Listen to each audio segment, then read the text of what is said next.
야, 이 냄새 좀 안 나게 할 수 없어. 너랑 있으면 시장통 닭 대가리 썩는 냄새가 나서 구역질이 난다고.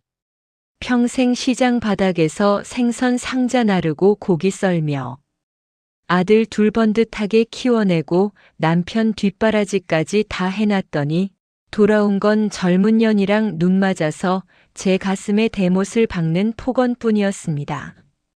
여보, 어떻게 그런 말을 해요? 내가 20년 넘게 그 시장 바닥에서 손톱 달아가며 당신 공부시키고 사장 만든 거 잊었어요? 우리 아들들은 또 어쩌고요?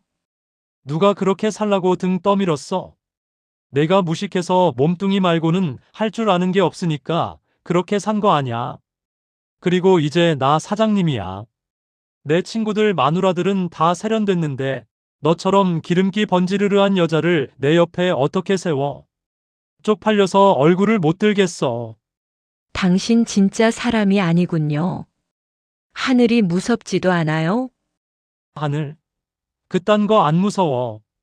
내 그 징글징글한 손뚱아리만 봐도 소름 돋으니까 이혼 서류에 도장 찍고 당장 꺼져.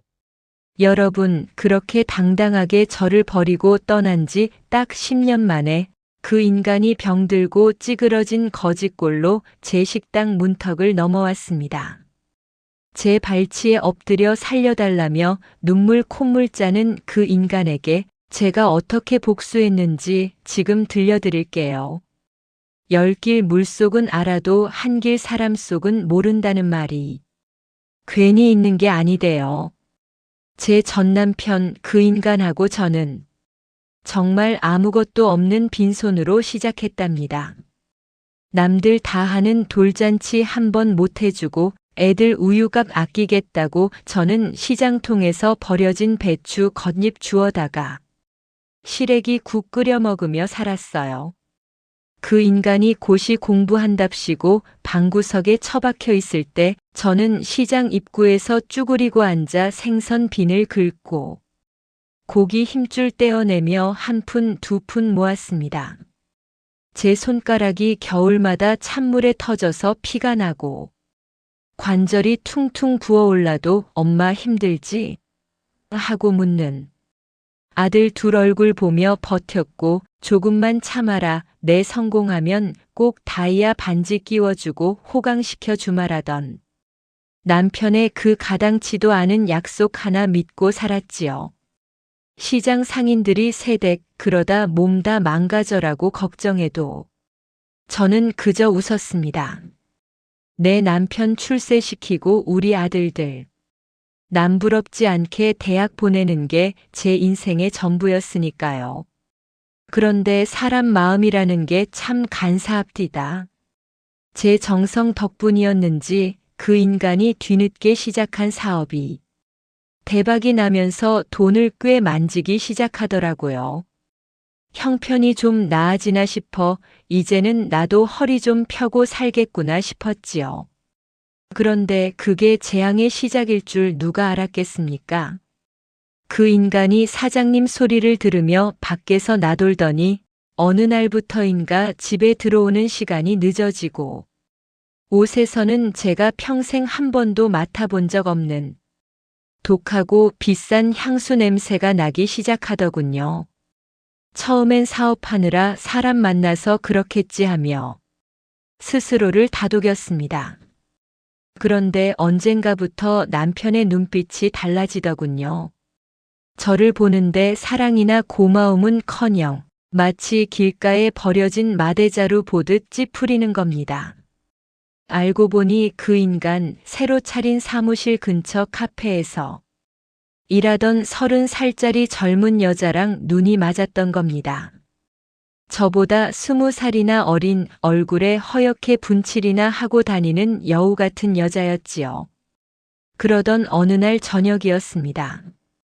평소보다 일찍 들어온 남편의 표정이 유난히 차갑고 날이 서 있더군요. 저는 그것도 모르고 여보, 오늘 시장에서 싱싱한 조기 떼어다가 당신 좋아하는 찌개 끓여놨으니 얼른 씻고 나와요라며 반갑게 맞이했습니다. 그런데 식탁 앞에 앉은 그 인간이 찌개 냄새를 맡더니 대뜸 숟가락을 식탁에 쾅 하고 내려치는 게 아니겠어요? 야, 너는 집구석에서 하는 게 이것밖에 없냐? 들어올 때마다 이놈의 비린내랑 된장 냄새. 아주 지긋지긋해 죽겠어. 밥맛 떨어지게 진짜 왜 이래? 저는 가슴이 철렁 내려앉았습니다. 여보, 왜 그래요? 당신 좋아하는 거 하느라. 하루 종일 시장 바닥에서 고생했는데. 그러자 그 인간이 코방귀를 뀌며 주머니에서 하얀 봉투 하나를 제 얼굴에 툭 던지더군요. 이혼 서류였습니다. 야, 말귀 못 알아들어? 나 이제 너 같은 무식한 여자랑 못 살겠다고. 내 옆에 있는 그 사람은 말 한마디를 해도 교양 있고 은은한 향기가 나는데 넌 뭐야? 온몸에 고기 기름기 번지르르 해가지고 손은 또 왜 이래? 이게 여자 손이야? 시장 바닥 족발이지. 이런 손으로 해주는 밥 소름 끼쳐서 더는 못 먹겠으니까 이쯤에서 이혼해. 제 인생 전부를 바쳐온 세월이 송두리째 무너지는 기분이었지요. 제가 떨리는 목소리로 겨우 물었습니다. 당신, 정말 제정신이에요? 우리가 어떻게 여기까지 왔는데? 내가 시장통에서 손이 터져라 이래서 당신 뒷바라지하고 아들 둘 대학까지 보낸 거 잊었어요? 당신 사람 만들어 놨더니 어떻게 나한테 이럴 수가 있어? 그러자 그 인간은 더 싸가지 없게 제 가슴에 대못을 박았습니다. 야, 누가 그렇게 살라고 등 떠밀었어? 내가 무식해서 몸뚱이 말고는 할 줄 아는 게 없으니까. 그렇게 산 거 아냐? 그리고 이제 나 사장님이야. 내 친구들 마누라들은 다 세련된 옷 입고 우아하게 와인 마시는데 시장통 닭 대가리 냄새 폴폴 풍기는 너를 내 옆에 어떻게 세워? 쪽팔려서 내가 얼굴을 못 들고 다녀요. 그러니까 제발 구질구질하게 매달리지 말고 도장이나 찍어. 그게 너한테도 이득이야, 알겠어? 아들들은 어쩌고요? 당신 애들 얼굴은 어떻게 보려고 이래요? 애들? 걔들도 머리 컸으니까 이해하겠지. 솔직히 말해서 지 엄마가 시장통 아줌마인 게 걔들 앞길에 무슨 도움이 되겠어? 돈만 주면 장땡이야. 그러니까 다시는 연락해서 내 앞길 막지 마라. 내 그 징글징글한 손뚱아리만 봐도 소름 돋으니까.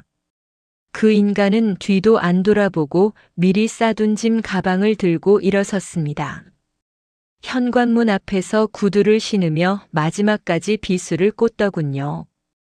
제가 길바닥에 주저앉아 그 인간 바짓가랑이를 붙잡았지만 매정하게 제 손을 걷어찼습니다. 이거 안 나? 옷 버리게. 더러운 손으로 어딜 만져. 그 인간은 젊은 여자가 기다리고 있는 고급 외제차로 홀랑 몸을 씻더군요. 먼지를 날리며 떠나버리던 그 비정한 뒷모습을 보며 저는 결심했습니다. 조강지쳐 버린 죗값이 얼마나 무거운지, 내가 그렇게 잘난 척하던 그 돈과 사랑이 얼마나 허망한지 언젠가 반드시 뼈저리게 느끼게 해주겠노라고요. 저는 그날 피눈물을 머금고 다짐했습니다. 이혼 서류를 제 얼굴에 던지고 떠난 그날 이후 제 인생은 암흑 그 자체였습니다.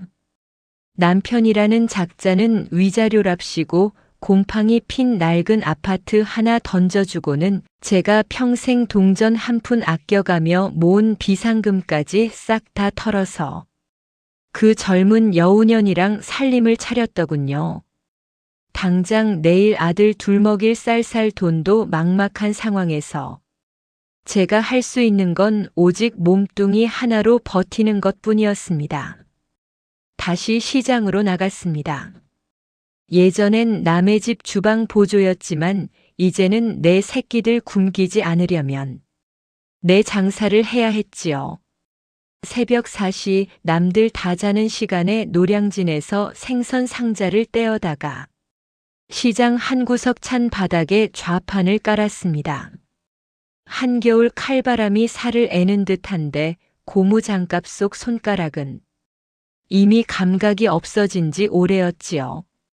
생선 배를 가르고 비늘을 긁어내다 보면 어느새 제 손등은 얼어 터져서 피가 맺히고 그 상처 위로 짠 바닷물이 스며들 때마다 비명이 절로 나왔습니다. 하지만 저는 입술을 깨물며 참았습니다. 학교 가는 아들놈들이 엄마 손이 왜 이래? 아프지?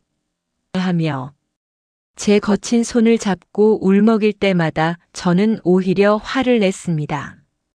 이게 뭐가 아파? 엄마는 천하장사야. 얼른 학교 가. 그렇게 애들을 보내고 나면 시장 골목 구석 화장실에 들어가 소리 없이 꺽꺽 울었답니다. 그런데 그 인간 그냥 조용히 살면 하늘이 도우셨을 텐데 굳이 제 가슴에 불을 지르러 나타나더군요. 이혼하고 석 달쯤 지났을까요? 시장통 입구에 번쩍거리는 외제차 한 대가 흙먼지를 날리며 들어오더군요. 사람들이 웬 부자가 왔나 보다 하며 수군거리는데 거기서 내린 건 명품 가방을 휘두르며 선글라스를 낀 그 젊은 년과 아주 비단 옷을 해입은 제 전남편이었습니다. 그녀는 제 좌판 앞으로 다가오더니 코를 싸주며 인상을 쓰더군요. 어머 오빠, 진짜 여기서 시장통 닭 대가리 썩는 냄새가 진동을 하네. 자기 전철하더니 옷꼬락선이 좀 봐. 온통 생선 피가 튀어서 너무 지저분하다, 그치? 옆에서 지켜보던 시장 상인들이 아니, 저 여자가 미쳤나? 하며 수군거렸지만 그 인간은 오히려 제 면전에 대고 지갑에서 10,000원짜리 뭉치를 휙 던지는 겁니다. 야, 시장댁. 여기 있는 생선 중에 제일 싱싱한 걸로 다 담아봐. 우리 지수 오늘 보양 좀 시켜줘야겠으니까. 아, 그리고 잔돈은 됐어. 그걸로 싸구려 옷이나 좀 사입어라. 그리고 제발 그 냄새 좀 지워라. 당신 꼴을 보라고 진짜 구역질이 나서 숨을 못 쉬겠어. 제가 부르르 떨며 이 더러운 돈 안 받아. 당장 꺼져. 하고 소리를 지르며 돈뭉치를 그 인간 얼굴에 던졌습니다. 그러자 그 인간이 눈을 부라리며 제 좌판을 발로 툭 차더군요. 생선들이 흙탕물 속으로 쏟아졌습니다. 어디서 남편한테 소리를 질러? 내가 돈 주겠다는데 고마운 줄 알아야지. 무식한 년이 매를 벌어요. 가자. 여긴 공기가 너무 천해서 몸이 상하겠다. 그 여우녀는 깔깔거리며 언니 열심히 살아요. 근데 그 손으론 뭘 해도 비린내 안 가실 텐데 어쩌나? 불쌍해라. 하며 꼬리를 치고 차에 올라탔습니다. 저는 진흙탕에 처박힌 생선들을 주워 담으며 결심하고 또 결심했습니다. 내 반드시 저것들 발밑에 무릎 꿇게 만들리라. 내 아들들 번듯하게 키워서 내 놈들이 감히 쳐다보지도 못할 자리에 올라가리라. 그날 이후로 저는 짐승처럼 살았습니다. 잠은 하루에 4시간도 안 잤습니다. 생선 장사로 번 돈을 10원 한 장 허투루 쓰지 않고 모아서 작은 국밥집을 차렸지요. 손님들이 이 집 국물은 진짜 보약이다라고 할 때까지 수천 번, 수만 번 국물을 우려내고 연구했습니다. 제 손은 고기 썰고 설거지하고 뜨거운 국물을 나르느라 마디마디가 툭 붉어져 나오고 굳은 살이 박여 정말 전 남편 말대로 족발처럼 흉측하게 변해버렸습니다. 하지만 저는 그 손이 자랑스러웠습니다. 그 손으로 우리 아들 둘 고생 한 번 안 시키고 번듯하게 대학 보내고 큰 놈은 약사, 둘째는 우리나라 제일 큰 대기업에 보냈거든요. 10년이라는 세월 동안 저는 시장 바닥에 이름 없는 장사꾼에서 인근 상가 건물을 세 채나 가진 회장님 소리를 듣는 사장님이 되었습니다. 이제는 더 이상 제 몸에서 생선 비린내가 나지 않습니다. 비단 옷을 입고 고급차를 타고 다녀도 누구 하나 저를 무시하지 못했지요. 하지만 제 마음 한구석에는 늘 그날의 흙탕물 냄새와 그 인간의 비웃음이 비수처럼 꽂혀 있었습니다. 언제쯤 그 인간이 천벌을 받을까, 하늘이 있기는 한 걸까 싶어 매일 밤 정한수를 떠놓고 빌었습니다. 그런데 여러분, 정말 하늘은 스스로 돕는 자를 돕는다고 했던가요? 10년 만에 제 식당 문을 열고 들어온 그 인간 쓰레기를 보는 순간 저는 온몸에 전율이 흘렀습니다. 다 떨어진 잠바떼기에 떼국물이 줄줄 흐르는 얼굴, 그리고 초점 없는 그 눈. 그 당당하던 사장님은 어디 가고 제 앞에는 말 그대로 거지 한 마리가 서 있더군요. 저는 직감했습니다. 아, 이제야 신령님이 제 억울함을 풀어주시려고 이 인간을 제 발밑으로 보내셨구나 하고 말입니다. 비가 추적추적 내리던 어느 늦은 가을 저녁이었습니다. 식당 마감 시간이 다 되어 손님들이 빠져나가고 고요한 정적 속에 빗소리만 들려오는데 갑자기 식당 문이 열리며 퀴퀴하고 썩은 악취가 밀려왔습니다. 종업원들이 코를 막으며 당황해하는 사이 웬 노숙자 하나가 비틀거리며 들어와 제 이름을 부르더군요. 영수가. 박영숙. 나 좀 살려줘. 그 갈라진 목소리. 10년을 하루같이 잊으려 애썼던 그 목소리를 듣는 순간 제 심장이 쿵 소리를 내며 바닥으로 떨어지는 것 같았습니다. 다 떨어진 패딩은 때가 타서 번들거리고 신발은 밑창이 다 떨어져서 빗물이 질척거리며 새어나오는 남자. 제 남편 명식이었습니다. 그 인간 가까이서 보니 꼴이 정말 가관도 아니었습니다. 얼굴은 황달이 와서 누렇게 떴고 눈동자는 초점을 잃어 흐릿했지요. 그 인간을 보는 순간 제 머릿속에는 두 가지 생각이 떠올랐습니다. 당장이라도 소금을 뿌려 내쫓고 싶은 증오와 그래도 한때는 내 아이들의 아버지였고 내가 가장 사랑했던 남자였다는 그 지독한 연민이 뒤섞여 저를 괴롭혔습니다. 여기가 어디라고 나타나? 당장 안 나가?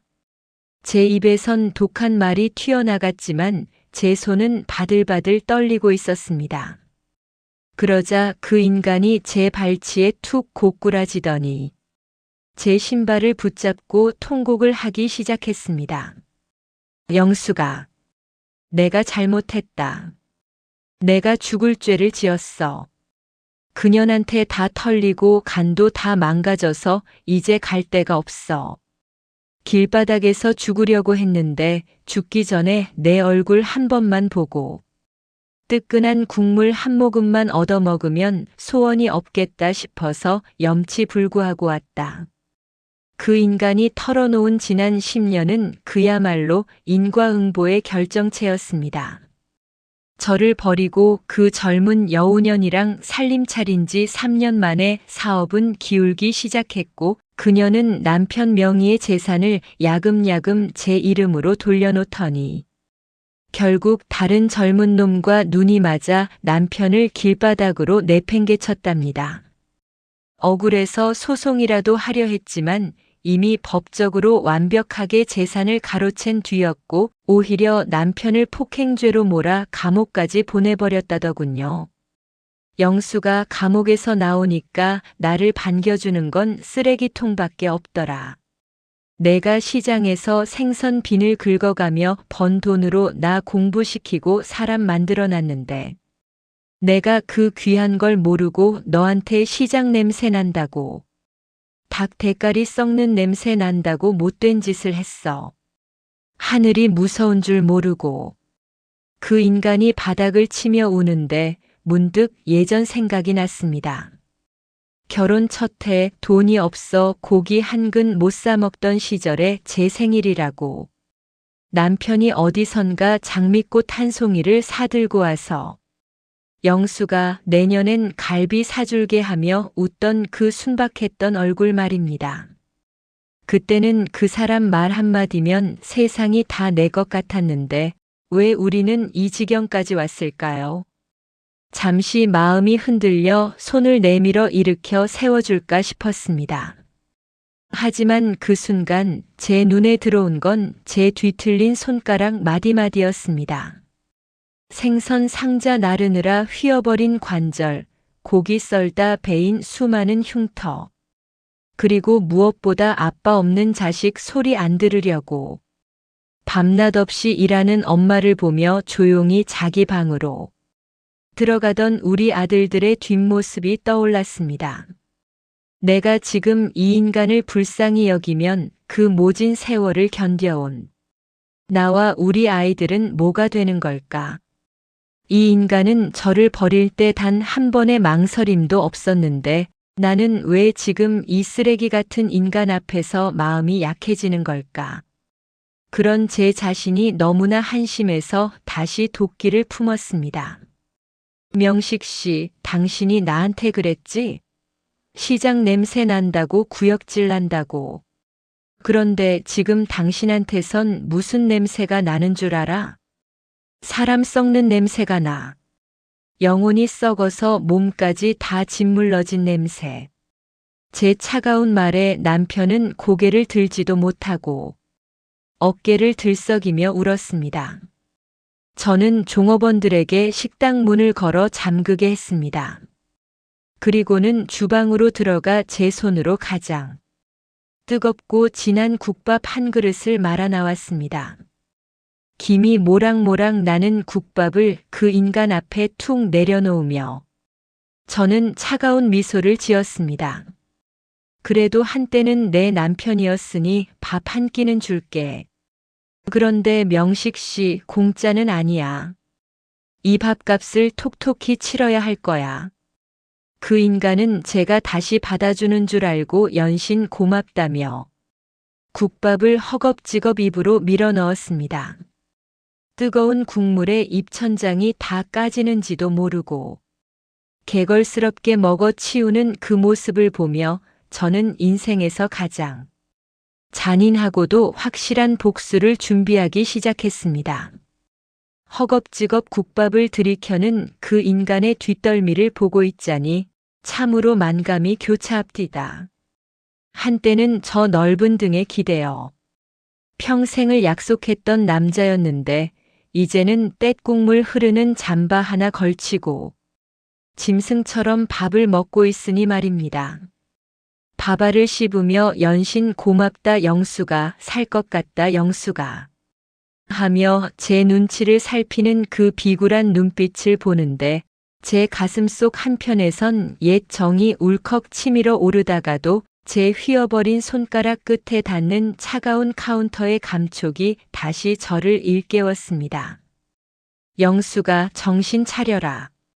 저 인간이 너를 시장통 닭 대가리 냄새난다고 버릴 때 내 아들들이 학교에서 아비 없는 자식 소리 들으며 눈물 훔칠 때 저 인간은 젊은 년이랑 웃고 떠들며 비단 옷 입고 살던 인간이다. 저는 떨리는 숨을 크게 몰아쉬고는 식탁 옆에 바짝 다가가 앉았습니다. 그리고는 가방에서 통장 하나를 꺼내 그 인간 앞에 툭 던졌지요. 명식 씨, 그 밥 다 먹었으면 내 말 좀 들어봐요. 당신이 아까 그랬지? 갈 데가 없다고. 이 돈 당신이 나 버리고 떠날 때 우리 애들 대학 등록금까지 싹 털어갔던 그 돈에 이자 좀 보탠 거야. 자그마치 10년 동안 내가 시장 바닥에서 생선 비늘 긁고 고기 썰며 한 푼 두 푼 모은 내 피 같은 돈이지. 그 인간은 눈이 휘둥그레져서 통장을 쳐다보더군요. 영수가 이걸 나를 주는 거야? 역시 너밖에 없구나. 내가 이 돈으로 약도 해먹고 다시 시작해 볼게. 저는 차가운 미소를 지으며 고개를 저었습니다. 아니, 이 돈은 당신 주려고 꺼낸 게 아니야. 당신이 10년 전에 나한테 그랬지? 시장 냄새 나는 무식한 년이랑 있으면 격 떨어진다고. 그래서 당신이 그토록 원하던 그 꽃향기 나는 인생 쌀러 갔잖아. 근데 결과가 뭐야? 결국 당신한테서 나는 건 사람 썩는 냄새뿐이잖아. 저는 자리에서 일어나 주방으로 들어갔습니다. 그리고는 매일 아침 제가 시장에서 떼어오는 생선 상자들, 그 비린내 진동하는 얼음물을 양동이에 가득 담아가지고 나왔습니다. 그리고는 망설임 없이 그 인간의 머리 위로 쏟아부었습니다. 차가워. 영수가 이게 뭐 하는 짓이야?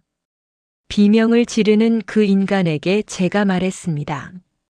이게 바로 당신이 그렇게 경멸하던 시장 냄새야. 내가 10년 동안 매일 아침 맞았던 냄새고 우리 애들이 엄마 옷에서 난다며 눈물 닦아주던 냄새라고. 이 냄새가 더러워? 아니, 당신 영혼보다 100배는 더 향기로워. 당신은 이 돈 한 푼도 못 가져가.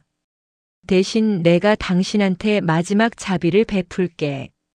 저는 그 인간을 데리고 식당 뒷마당으로 나갔습니다. 거기엔 제가 시장에서 장사할 때 쓰던 낡은 리어카와 생선 상자들이 쌓여 있었지요. 당신 갈 데 없으면 여기서 일해. 매일 새벽 4시에 일어나서 내 식당에 들어올 생선들, 고기들 날라. 당신이 그렇게 무시하던 시장 사람들이 어떻게 땀 흘려 돈 버는지, 그 비린내가 얼마나 고귀한 냄새인지 몸으로 직접 배워. 숙식은 제공해주마. 하지만 내 식당 안으로는 절대 들어올 생각 마. 당신은 저 밖에서 당신이 버린 그 냄새를 맡으며 남은 인생 속죄하며 살아. 그게 내가 당신한테 주는 마지막 기회야. 그 인간은 처음엔 억울한 듯 저를 쳐다보더니 이내 제가 내뿜는 기운에 눌려 고개를 푹 숙였습니다. 사실 저는 그 인간을 다시 받아준 게 아닙니다. 평생을 사장님 소리 듣고 싶어 남 눈치만 보며 조강지쳐 버린 인간에게 가장 천대하던 시장 바닥의 짐꾼으로 살게 함으로써 자신이 버린 게 얼마나 소중한 것이었는지 매일 아침 뼈저리게 느끼게 해주고 싶었을 뿐입니다. 다음 날 새벽 정말 그 인간은 낡은 면장갑을 끼고 생선 상자를 나르기 시작하더군요. 굽은 허리로 헉헉대며 상자를 옮기다 저와 눈이 마주치면 그 인간은 죄 지은 사람 마냥 눈을 피했습니다. 저는 그 뒷모습을 보며 비로소 제 가슴 속에 웅어리가 씻겨 내려가는 것을 느꼈습니다. 우리 아들들이 나중에 와서 엄마 왜 아버지를 저런 곳에 두셨어요? 라고 묻더군요. 저는 웃으며 대답했습니다. 용서한 거 아니다. 저 사람은 지금 자기 인생에서 가장 소중한 공부를 하고 있는 거야. 사람 냄새가 뭔지 배우고 있는 거라고. 오늘 들려드린 차년의 세상살이 사연 어떠셨나요? 조강지쳐 눈에 피눈물 나게 한 남자의 최후는 이렇게나 비참하고 또 엄중합니다. 하늘은 결코 무심하지 않다는 걸 다시 한번 느끼게 되네요. 우리 어머니들도 혹시 지금 힘들고 억울한 일이 있으시더라도 오늘 사연자 분처럼 당당하게 이겨내시길 진심으로 응원합니다. 차년의 세상살이였습니다. 오늘 사연이 가슴 시원하셨다면 잊지 마시고 구독과 좋아요, 알림 설정까지 꼭 부탁드립니다. 여러분의 따뜻한 댓글은 저에게 큰 힘이 됩니다. 저는 다음에도 더 통쾌하고 가슴 따뜻한 이야기로 찾아뵙겠습니다. 오늘도 행복한 하루 보내세요. 감사합니다.